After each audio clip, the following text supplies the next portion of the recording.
Yes, I'm a native Korean, and I think more than 50% participants are Korean, so please understand and allow to present in Korean. It's okay? If you have any question and after presentation, please contact me and then I can speak English to someone.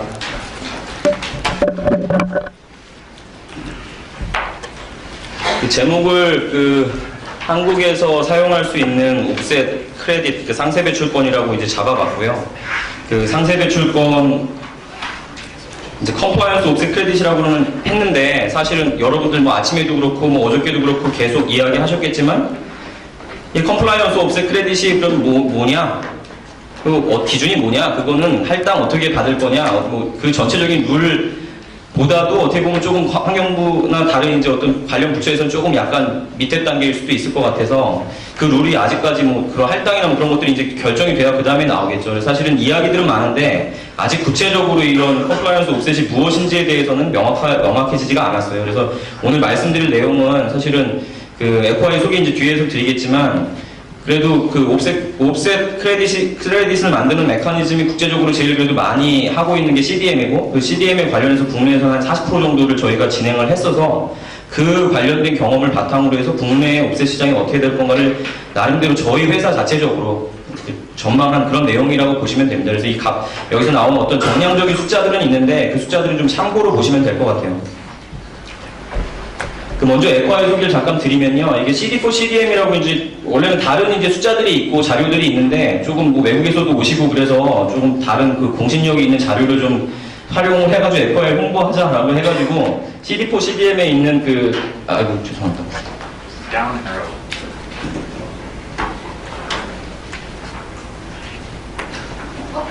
Hey, that's my presentation then.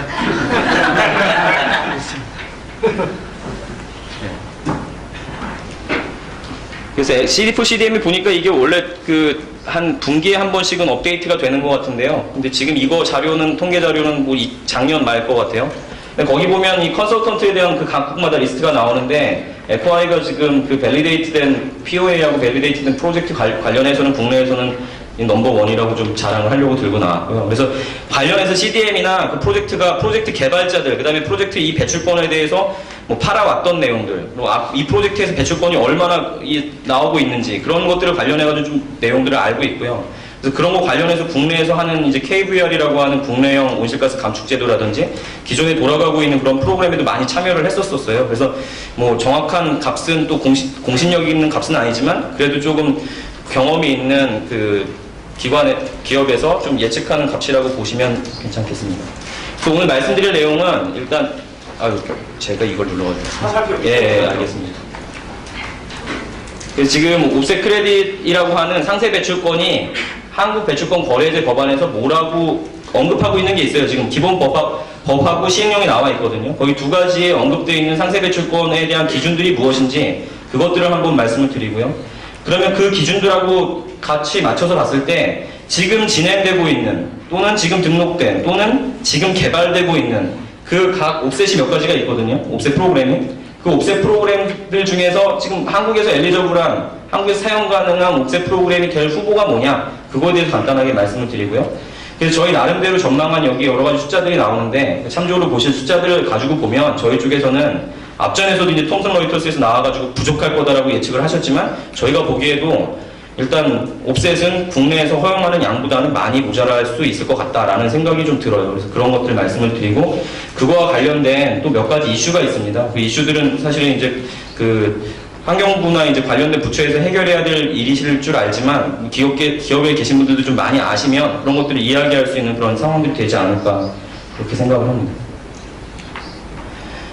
처음 이제 6가지 정도를 정리를 했는데요. 일단 지금 배출권 거래제 법 안에서 언급하고 있는 그 옵셋의 상세 배출권에 대한 내용은 이 단어가 중요해요. 국제적인 수준으로 외부 감축에서 나온 사업들. 그러니까 국제적인 기준. 그럼 국제적인 기준이 무엇인가? 이제 이게 또 퀘스천이란 말이죠. 국제적인 기준으로 온실가스가 감축된 그 그것들을 인정해준다고 되어 있고요. 또 하나는 CDM 사업은 포함하게 되어 있습니다. 근데 이제 뒤에 또 나오겠지만 2020년까지는 국내에서 호스팅된, 한국에서 실행된 사업에 대해서만 허용을 하고 있고요. 그리고 또 애매한 게, 원래는 외부 감축 사업인데, 넌 ETS 섹터에서 나와야 되는 부분인데, 지금은 CDM 같은 경우에는 시행령 안에서, CDM의 경우에는 할당 대상 업체, 컴플라이언스 인스톨레이션 안에서 이루어진 사업도 옵셋으로 허용한다라고 되어 있어요. 그래서 그거는 이미 등록된 이제 사업들이 대부분 뒤에도 보이겠지만 한 70~80% 이상이 컴플라이언스 인스톨레이션 안에 컴플라이언스 인스톨레이션이 프로젝트 파티스펀트로 참여한 사업 참여자로 참여한 CDM 사업이 많아요. 그러니까 그런 것들이 이제 허용을 해준 거죠. 그럼 앞으로 그러면 추가적으로 생기는 CDM 사업도 ETS 섹터 안에서 이루어지는 사업을 허가할 것인가 말 것인가 그런 것들이 사실은 의문점으로 남아있고요. 불확실한 것들이 사실은 많습니다. 이걸 제 슬라이드를 보시고 막 뭐가 클리어해지는 게 아니라 사실은 조금 더 막 복잡해지실 수가 있는데 그런 상황이에요. 사실은 한국이 지금. 그리고 옵셋 크레딧 리밋은 뭐 앞에서 여러 번 언급됐지만 자기 배출하는 양의 최대 10%까지 쓸 수 있고 그 계획 기간마다 달라진다고 되어 있습니다. 2020년까지는 외국에서 나오는 외국에서 유치된 온실가스 감축 사업에 대해서는 허가를 안 하게 되어 있고요. 2020년 이후에 허가할 때도 전체 토탈 옵셋 리미트 10%에 50% 그러니까 최대 5%가 되겠죠. 그만큼만 허용을 하게 되어 있는 게 지금 여기 6가지가 크게 주로 법안에서 설명하고 있는 그 옵셋 크레딧에 대한 조건이에요. 그러면 한국에서 그 조건과 관련해서 후보라고 볼 수 있는 옵셋 프로그램이 뭐가 있을까 이렇게 좀 정리를 해봤는데 크게 6가지가 있습니다. 첫 번째는 법에서 명시적으로 언급하고 있는 CDM 사업. 한국에는 지금 96건이라고 제가 적었는데 톰슨 로이터에서 자료 보니까 95건이던데 제가 한번 확인해 볼 텐데 95건이 맞을지는 모르겠는데 90 몇 건이 있어요. 95건에서 6건 그 정도가 있습니다. 그리고 거기 사업계획서 프로젝트 디자인 다큐먼트에 나와 있는 애니얼 이미션 리덕션 양이 한 2천만 톤 정도 돼요. 그리고 진짜 현재 마켓 가격은 뭐 이거 조금 오늘 어저께 내려간 것 같지만 0.68, 0.7 뭐 이 정도 유로를 하고 있습니다. 그리고 말씀드린 것처럼 여기 안에는 컴플라이언스 인솔레이션 의무 감축하는 할당 대상 업체에서 나온 사업들이 많이 있어요. 포함되어 있어요. 그 다음은 KVR이라고 해서 국내형 온실가스 감축 사업이고 산하에 있는 에너지관리공단에서 2005년부터 진행하고 있는 사업이고요. 주로 에너지 이피션시 쪽으로, 그 다음에 퓨얼 스위치, 다 대부분 인더스트리 섹터에서 일어나는 사업들이 대부분이고요. 400개 정도가 지금 등록이 됐고 매년 한 50개에서 60개 정도가 추가가 되고 있습니다. 지금 현재까지 한 뭐 1,400만 톤 정도가 이슈가 됐는데 사실은 KBR 사업은 저희가 배출권 거래제 진행하기 전에 뭐 여러분 많이 아시겠지만 다 이제 활용을 하셨겠죠. KBR 사업을 가지고 있으면 목표관리제에서 조기 감축으로 얼리 액션으로 지금 갖다 사용을 하셨어요. 그래서 그런 부분들은 이미 다 포함이 되어 있는 걸로 알고 있고요. 그래서 지금은 KBR은 사실은 대기업, 그러니까 대기업이라기보다는 컴플라이언스 인스톨레이션 그러니까 할당 대상 업체나 목표관리제 안에 포함된 업체들은 이 사업을 할 수가 없어요. 지금 그래서 다 작은 중소형의 기업에서 온실가스 효율화, 그러니까 에너지 감축하거나 에너지 효율화하는 사업이나 연료 교체 사업, 폐열 해소하는 사업 그런 사업이 주류를 이루고 있습니다. 이게 좀 재밌는데요. 그래서 그 외국 분들 계시니까 조금 소개를 드리면 12,000원에 지금은 한국에 시장이 없으니까 12,000원에 정부에서 다 사주고 있습니다. 그 전에는 대기업들이 들어와서 할 때는 5,000원에 사줬다가 2012년 이후부터는 그 중소기업이 하기 때문에 12,000원에 정부에서 사주고 있어서 KVR이 제도권에 들어와도 이 파는 사람들은 중소기업은 12,000원 이하로는 팔기가 싫겠죠. 그래서 그게 문제예요. 또 이게 제도를 만들면 이 KVR 사업을 없애고 그러면 시장에다 팔라고 하면 중소기업들은 12,000원씩 인센티브를 받았던 것들이 12,000원씩 5년 동안 받게 되어 있습니다. 그런 것들이 지금 또 문제가 되고 있고요. 그 다음에 이게 또 제일 중요한데요.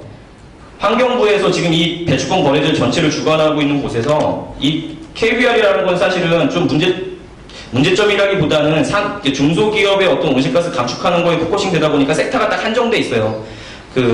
좀 매립장에 있는 뭐 매립가스라든지 뭐 여러 가지 다른 섹터의 부분들은 건드리지 좀 않았어서 국내 어떻게 보면 국내 ETS 배출권 거래제의 공식적인 상세 외부 감축 실적 인증 제도를 지금 개발하고 있는 것으로 알고 있고요. 그 제도가 올해 말에 나올지 내년 초에 나올지 그거는 사실은 알기 어려운데 저희 개인적인 생각에는 당장 나오기는 쉽지 않고 일들이 산적한 일들이 많기 때문에 내년 초중반 늦으면 내년 6월달쯤이나 아마 나올 것 같아요. 그래서 거기 안에 이제 뭐가 들어가 있겠죠. 디자인 페이스고 그 다음에 그거 말고 포레스트 옵셋이라는 것하고 에그리컬처럴 옵셋이 관련된 이제 어떤 기관이나 그 관련된 그 부처에서 진행을 하고 있는데 둘 다 파일럿 스케일로 지금 하고 있습니다. 이 두 가지는 지금 하고는 있는데 사실은 이 감축 잠재량은 저희가 뒤에다 산정을 좀 했지만 되게 그냥 어림잡아서 산정을 했어요. 그런 부분들은 뒤에서 좀 말씀을 드리겠습니다. 그래서 지금은 이 6가지가 있고 이 2가지는 법에서 지금은 언급을 하고 있는 부분이고요. 이 다른 것들은 국제적인 기준에 부합하느냐 이 사업들이 그것들이 핵심일 것 같아요. 포함해 줄지 안 해줄지는. 그럼 한국에 지금 그 토탈 디맨드가 얼마나 될 거냐 옵셋에 대해서 지금 여기에 나와 있는 게 우리나라 온실가스 종합정보센터라고 GIR이 있는데요. 거기에서 지금 배출량을 매년 단위로 공개를 하고 있어서 2011년 배출량, 2012년 배출량은 공개가 됐고요. 2012년 배출량인데 1등부터 17 지금 여기까지 돼 있고 근데 총 한 37개 회사가 전체 온실가스 배출량의 80% 정도를 차지해요. 그래서 그 회사들이 옵셋 리미트를 저희 생각에서는 10%까지는 아니고 첫 번째 기획기간은 한 5%나 3% 준다고 하면 뭐 이것보다 계속 이제 사실은 감축계수가 들어갈 테니까 줄일 테니까 좀 줄어들겠지만 그렇게 해도 뭐 그게 좀 가감이 있겠지만 최소한 한 연간 한 1,600만 톤 정도의 옵셋 수요는 발생하지 않겠냐. 최소 1,600만 톤 정도 옵셋 수요가 있을 것 같다. 보수적으로 봐도. 그렇게 생각을 하고 있고요. 그러면 공급할 것들은 얼마나 될 거냐. 일단 지금 새로운 그 배출권 사업, 그러니까 CDM 외에 다른 사업들은 제도가 만들어지고 뭐 개발이 되고 프로젝트가 그 공사가 이루어져야 되고 모니터링 해야 되고 이슈언스 해야 되면 시간이 많이 걸리기 때문에 일단 제가 말씀드린 이 부분은 첫 번째 피어리드, 그러니까 2015년부터 16, 17 그 3년을 바라보면 사실은 주 공급원은 옵셋의 주 공급원은 등록된 CDM이 아니겠냐. 그래서 그걸 가지고 바라보면요. 일단 개수 기준으로 보면은 리뉴어블 에너지가 74% 차지하지만 양 기준으로 보면은 85% 이상이 인더스트리얼 가스예요. 이 인더스트리얼 가스는 잘 아시겠지만 다 대규모 온실가스 배출하는 기업들이 가지고 있는 거죠. 그래서 여기에 그 중에 두 가지 사업이 절반을 차지하는데 여기 아디픽 애시드에서 나오는 엔토를 소각하는 사업이 거의 절반 가까이 차지하고요. 그 다음에 HCFC에 만들 때 나오는 HFC 소각하는 사업이 한 200만 톤 정도 돼요. 그래서 이게 둘이 1,000만 톤이 넘는단 말이죠. 그래서 이 사업이 포함이 될 거냐, 말 거냐, 그게 사실은 좀 이제 이 공급량에 절대적으로 영향을 미치는 이제 결정 사항이고요. 개인적으로는 포함이 되기가 좀 어렵지 않을까 그런 생각을 해요. 여러 가지 이제 해외 사례도 있고. 그래서 그건 뭐 이제 정부에서 결정을 하겠지만, 그렇게 만약에 위험 요소를 뺀다, 그러면 요만큼밖에 안 나고요. 그리고 그 말고도 보면 SF6하고 N2가 어디서 나와요? 질산공장, 뭐 비료공장 그런 데서 나오겠죠. 이게 다 여기 있는 사업들은 컴플라이언스 인스톨레이션에서 나오는 사업이에요. 이것도 마찬가지고. 이게 디스플레이 쪽이 많은데요. 국내에서는 LCD 디스플레이로. 그러니까 여기에 있는 사업 여기까지는 사실은 그냥 내가 옵셋 배출권을 장기 계약을 맺어가지고 가져오려고 해도 거기 프로젝트 파트스포트 자체가 컴플라이언스 인스톨레이션이기 때문에 거기에서 남는 잉여분을 사와야 되는데 우리나라가 대부분 보면 큰 그룹 형태로 되어 있어요, 기업이. 그래서 그 그룹에 이제 사실은 먼저 이제 뭔가가 이렇게 그 그룹 관계사끼리 뭔가가 이렇게 되고 그 다음에 이제 뭔가 되겠죠. 그리고 또 기업 입장에서는 이 옵셋을 가지고 있어도 미래에 이제 제도 자체가 되게 불확실하기 때문에 그리고 정부가 개입하는 요건도 되게 많기 때문에 이거를 옵셋을 계속 뱅킹할 수 있거든요, 옵셋도. 상세 배출권도 뒤로 계속 이월할 수 있어요.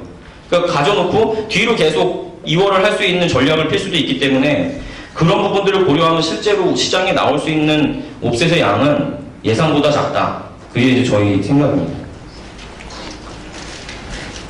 그리고 여기 보시면은 만약에 이 두 가지 사업들이 리스크가 있는 프로젝트들도 들어온다고 해도 지금 저희 그 아디픽 애시드 프로젝트는 바로 지난달이죠. 지난달 말에 1차 크레이팅 피리드가 끝났어요. 이걸 갱신이 이제 돼야죠. 그 다음에 이때 가면은 17년 정도 되나 16년 정도 되나요? 그러면 HFC 사업도 크레이팅 기간이 2차 크레이팅 기간이 끝납니다. 이거 갱신을 또 해야 되는데 갱신에 대한 리스크가 있죠. 일단 갱신은 안 된다고 보고 다 없애버렸어요. 지금 되게 보수적으로 좀 잡았습니다. 그리고 다른 사업들도 마찬가지로 지금 크레이팅 기간이 끝나는 사업들이 있기 때문에 계속 사실은 줄어들어요. 갱신되는 사업들도 있겠지만 그런 부분들이 있고 여기에 적혀있는 사업들이 일단 프로젝트 파티스펀트 중에 컴플라이언스 인스톨레이션이 들어가 있으면 주 사업주가 아니더라도 들어가 있으면 그걸 다 일로 뺐어요. 그러려면 그 컴플라이언스 인스톨레이션이 아닌 완전히 독자적인 그런 쪽은 양이 별로 많지가 않아요. 그러니까 이쪽은 여기에 뭐 어느 정도 뺀 다음에 잉여분에 대해서만 이제 사실은 시장에 나올 수가 있겠죠. 그런 것들도 접촉하기가 제한적이다. 그런 부분이 있고요.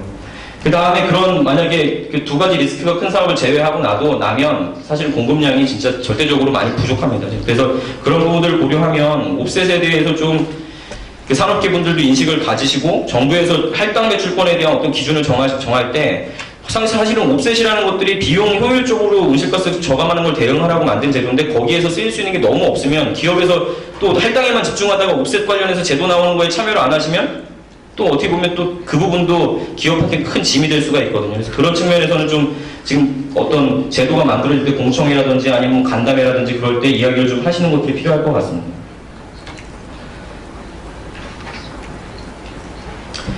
다음은 거기에 뭐 한 지금 이거 뭐 엔토하고 아주 비싼 엔토하고 HFC 빼면 한 1000만 톤 정도 남고요. 아까 최소한 한 1600만 톤 정도 디맨드가 있다고 했는데 1000만 톤 정도 서플라이가 될 거라고 예상은 하고 있지만 거기에서 또 실제로 원래 그 PDD라고 하는 사업계획서에서 나와 있는 것보다 그만큼 다 성적을 내는 것들이 많지가 않아요. 평균 한 80%, 88%라고 하면 1000만 톤이 안 된다.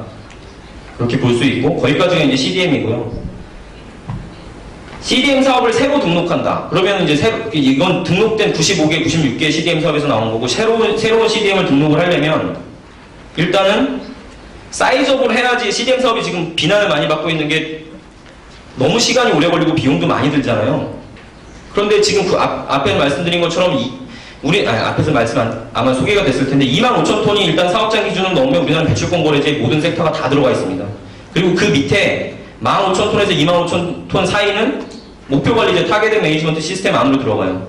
그럼 결국은 한 사업장당 온실가스 배출량이 15,000톤 이하인 사업장에서 옵셋 사업을 개발해야 돼요. 그러면 포스코는 연간 배출량이 8천만 톤이고 만약에 10% 쓴다고 하면 800만 톤인데요. 800만 톤을 10,000톤짜리 가지고 800만 개의 계약을 할 수가 있나요? 그렇게 할 수가 없죠. 그래서 사실은 그런 옵셋의 작은 것들을 어떻게 모아서 그 구조를 만드느냐도 되게 중요하고, 그리고 중요한 거는 CDM 사업이 ETS 섹터에서 허용하기로 그 안에 컴플라이언스 인솔레이션에서 허용하긴 했지만 새로운 사업들도 계속 허가하다 보면 제도가 너무 복잡해질 수가 있기 때문에 계속 허가하기는 쉽지 않지 않을까 그런 생각을 하고요.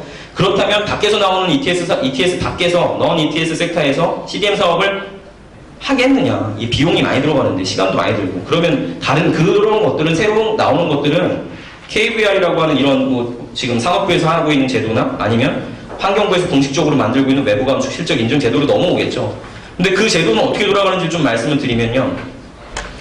아까 말씀드렸죠. KBR 사업은 산업부에서 하고 있고 에너지관리공단이라는 특수한 기관에서 하고 있어요. 그래서 에너지 효율화하는 사업, 그런 사업 위주로 많이 개발이 됐고요. 지금은 2012년부터 중소기업 대상으로만 하고 있어서 그러니까 이 연간 감축할 수 있는 그 포텐셜을 가지고 있는 사업, 그 다음에 연간 실제로 사업 개수, 그게 계속 줄어들고 있어요. 작년에 등록된 사업이 67건인데요. 그 새로운 사업들의 1년 연간 온실가스 감축할 수 있는 포텐셜은 한 12만 5천 톤 정도가 돼요. 그러니까 한 사업당 한 2만 2천 톤이 채 안 됩니다. 그러니까 그런 사업들이 계속 이제 들어오고, 한국의 상황은 그런 사업들을 묶어가지고 배출권을 만들어야 되는 그런 좀 애로 상황이 있는 지금 상황이에요. 그래서 여기서도 이 12만 5천 톤 정도 또는 20만 톤 정도 되는 그 정도 되는 것들이 계속 매년 들어온다고 해도 저희 생각하기에는 연간 100만 톤을 2015년 이후에 연간 평균 100만 톤을 이쪽에서 찍어내기가 어렵지 않을까 그런 생각을 하고 있어요. 그나마 그런데 KVR은 지금 가동을 하고 있으니까 공급할 수 있는 가능성은 있죠. 근데 환경부에서 바라보기에 이 온실가스 관리하는 주무 관청에서 바라보기에 KVR이 국제적 기준에 부합할 것이냐 말 것이냐, 그건 또 다른 문제예요. 지금 그거에도 좀 약간 이슈사항이 조금 있습니다. 그래서 지금 사실은 이 나머지 제도들은 운영이 안 되고 있기 때문에 어떻게 뭐 이야기할 수는 없지만, 지금 KBR 사업 나오는 걸 봐서 보면 일단 ETS, non ETS에서 나올 수 있는 그 단위 사업장당 온실가스 감축량이 매우 작고, 지금 현재 돌아가는 것들을 보면 2015년에서 17년 사이에는 이 두 가지 제도에서도 이 제도는 예를 들어 내년 뭐 6월 달에 제도가 나오면 그 제도에 따라서 메소돌로지가 나오고 그 메소드를 따라서 사업이 개발이 되고 공사가 돼서 배출권이 모니터링 돼서 나오려면 시간이 꽤 오래 걸려서 스케일업이 된다고 해도 이 첫 번째 계획 기간 동안 연간 100만 톤을 쏟아내기는 힘들다라고 봤고요. 그 다음에 뭐 여기 산림청에서 나와 계신 분이 계신지 안 계신지 모르겠지만 제가 생각하기에는 한국은 땅이 좁아요. 그래서 이 조림 사업을 이렇게 나무를 심는 사업을 사실은 하기가 되게 어렵고요. 또 그리고 숲 보호도 숲이 이미 다 대부분 보호림이기 때문에 그런 것들을 지금 파괴되는 숲을 보호해서 거기서 또 배출권을 만들기도 상당히 어렵습니다. 그래서 이런 부분들은 저희 개인적인 이제 생각이고 그래서 저희 생각하기에는 최소로 잡아서 생기는 디맨드보다 최대 공급할 수 있는 양이 많이 적을 것이다. 그런 지금 생각을 하고 있고요. 이슈 사항만 간단하게 좀 말씀드리겠습니다. 그러면 한국에서 지금 배출권을 만들어서 95개 되는 사업에서 배출권을 만들어서 밖에 팔았죠. 다 대부분 팔았어요. 몇억 톤을 팔았죠. 밖에서 연락이 옵니다. 저희한테. 그 CR을 한국 CR로 어떻게 갖다가 한국의 옥세 제도를 쓸 수가 있겠는지. 근데 이 문제가 있어요. 지금. 저희 회사도 아마 여기 오신 분들 중에서 배출권을 한국에서 많이 이제 다뤄보셨으면 대부분 유럽에 팔았잖아요. 저희는 스위스에다 레지스트레이드 어카운트를 만들어가지고 거기다가 블루넥스트 연계해서 그렇게 팔았어요. 그러니까 지금 저희 CR에 이슈된 거는 대부분이 스위스에 가 있습니다. 한국에서 옵셋 레지스트를 사용한다고 하는데 그럼 이게 링킹이 돼야 되잖아요. 피지컬, 물리적으로 뭔가 연계가 돼서 IT 시스템이 연계가 돼서 이게 트래킹이 되고 이게 캔슬레이션이 되면 거기서 캔슬레이션이 되는 그런 시스템이 구성이 돼야 되는데 지금 환경부에서 레지스트리 작업을 하고 있는 걸로 알고 있지만 아직 이것 부분까지 고려를 안 하고 있지 않을까 그런 생각을 하고 있고 간접적으로 듣기에는 이런 부분들까지는 아직 지금 고려가 안 되고 있다고 하더라고요. 그래서 저희가 사실은 재작년쯤에 국무총리실하고 같이 가보니 거기 일본에서 CDM 하이레벨 패널 미팅이 열렸어요. 거기 가서 이제 질문하고 좀 답변 드린 내용 중에 하나가 참고할 만한 게 유엔에서 CR이 너무 이제 수요가 없으니까 하이레벨 자발적으로 캔슬레이션 하는 제도를 만들어서 의무적으로 감축하지 않은 데에서도 배출권을 소각할 수 있는 그런 프로세스를 만들었죠. 그래서 저희가 생각하기에는 이 방법이 좀 쉽지 않을까. 그래서 발런트리 캔슬레이션 프로시저라는 게 나와 있는데 여기에 보면은 뭐 하이레벨 패널 레커멘데이션 보고서에 보면 이런 자발적으로 쓸 수 있다. 그래서 사업주가 UNFCCC한테 이걸 자발적으로 청산해 주세요 하고 요청을 하면 UNFCCC에서는 그 해당하는 양을 청산하고 여기 웹페이지에 올리고요. 그 다음에 인증서를 발행해 줍니다. 서티피케이트를 발행을 해주죠. 그러면 이걸 가지고 환경부에 제출해서 옵셋 크레딧으로 스와핑을 하는 거죠. 그래서 국내 옵셋을 사용하는 방법이 물리적으로 연계가 안 되면 그런 형태로 사용을 해야 되지 않을까 싶고 그러면 문제가 지금은 UNFCCC CDM 레지스트에 있는 거를 발런트리 캔슬레이션 하는 거는 펜딩하고 홀딩 어카운트에 있는 거밖에 안 돼요. 그리고 이게 한번 스위스 같은 다른 레지스트로 가면 이게 다시 백할 수가 없습니다. 그 말은 뭐냐면 만약에 그런 방법을 쓰면 여기에 들어있는 CER, 지금 이미 해외에 가 있는 CER을 이 안으로 다시 들고 들어올 수가, 이 메커니즘을 쓰면서 들고 올 수가 없는 상황이 발생을 해요. 그래서 이것 가지고 잠깐 여기 연사로 오신 분 중에 메릴린치에서 오신 이제 연사님하고 잠깐 한번 이야기할 기회가 있어서 그분이 또 다른 아이디어를 줬는데요. 여기 내셔널 레지스트 안에다가 한국 정부의 홀딩 어카운트를 하나 만들어서 여기 있는 것들을 다 밖에 나가 있는 것들을 거기다 해서 청산해서 거기에서 한국 정부에서 청산을 해버리고 이렇게 활용할 수 있게끔 해주는 것도 방법이지 않겠냐라고 이제 말씀을 하셨는데 그래도 충분히 정부에서 주관부처에서 하려고 하면 할 수가 있을 것 같아요. 근데 그거를 지금 중앙부처에 생각하기에 이 배출권이 나가서 돌아다니고 밖에 나가 있는 것들까지 흡수해 줄 거냐 안 해줄 거냐 그런 문제들은 또 결정사항이라는 거죠. 그래서 하여튼 리스크가 있어요. 나와 있는 것들은. 이 마지막일 것 같은데요. 지금 얼리 액션이라고 얘기할 수 있을 것 같아요. 이슈된 CER. 양이 한 이 정도 됩니다. 이 정도 되는 이슈드 CER이 있는데 이 중에 저희가 생각하기에 한 600만 톤 정도는 아직 펜딩이나 홀딩 어카운트에 있을 것 같아요. 팔린 건 더 많겠죠. 팔려가지고 안 쓰고 남아있는 것들은. 근데 그런 CER을 지금 주무관청에서는 이거를 쓰게 되면 우리나라 BAU 목표 달성하는 게 이미 다 해버린 거잖아요. 그걸 갖다가 얹어버리면 그걸 받아서 더 배출을 할 테니까 지금도 BAU 대비해서 목표 달성하는 게 힘든데 그걸 갖다 쓰면 어떡하겠느냐. 이것 때문에 딜레마에 빠져 계신 것 같아요. 이거 쓰면 그럼 목표 달성하는 게 더 어려워지는데 지금도 힘들 텐데 어떻게 해야 되냐. 그렇다고 다 다 버리면 지금 공급량이 너무 딸릴 테고요. 그래서 저희가 생각하기에는 실제로 BAU량이라는 거는 지금 저희가 익스펙티드 하는 거 지금 8억 톤인지 7억 톤인지 10억 톤이 될지 모르겠지만 그 톤에다가 사실은 이거는 그 베이스라인보다 진짜로 감축해서 어디셔널티가 있는 이미션 리덕션이라고 유엔으로부터 인정받은 거란 말이죠. 그럼 실제 액츄얼 BAU는 우리가 CER을 만약에 쓴다고 하면 그걸 합친 게 BAU가 되지 않을까. 그 나름대로 그렇게 생각을 해봤고요. 그래서 그런 논리로 보면 CER을 써야 된다. 써게 이제 좀 넓혀줘야 된다. 그런 걸 좀 생각을 하게 됐습니다. 그래서 지금 여기 나와 있는 것처럼 캘리포니아에서는 2006년 12월 30일 이게 맞는지 모르겠어요. 그 기준으로 커미셔닝 이게 그 시작이 된 사업은 일단 얼리 액션으로 잡아준 것 같고요. 그 다음에 중국에서 CCER 하는 거는 2005년 2월 16일 이거 교토의정서 발효된 날이에요. 그때부터 한 사업들은 다 받아주기로 했어요. 그러면 이거는 일단 CDM은 다 들어가는 거죠, 중국은. 근데 우리나라는 지금 옵션이 몇 가지가 저희 생각에는 있는데요. 중간 입장이 아마 녹색성장 기본법 2010년도에 통과된 그 법 이전에 한 것들은 만약에 인정 안 해준다. 그러면 거의 대부분 날아갑니다. 이전에 이슈된 것뿐만 아니라 그 앞으로 이슈될 것도 못 쓰게 되는 거죠. 그러면 이제 또 엄청난 쇼테지가 생기고요.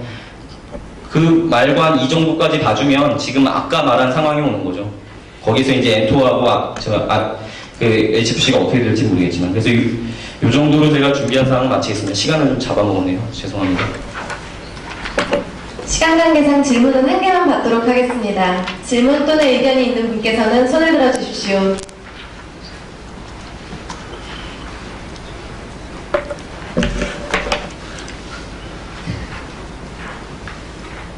질문이 없으시면 이번 강연은 여기서 마치도록 하겠습니다. 열강을 해주신 하상성 이사님께 다시 한번 큰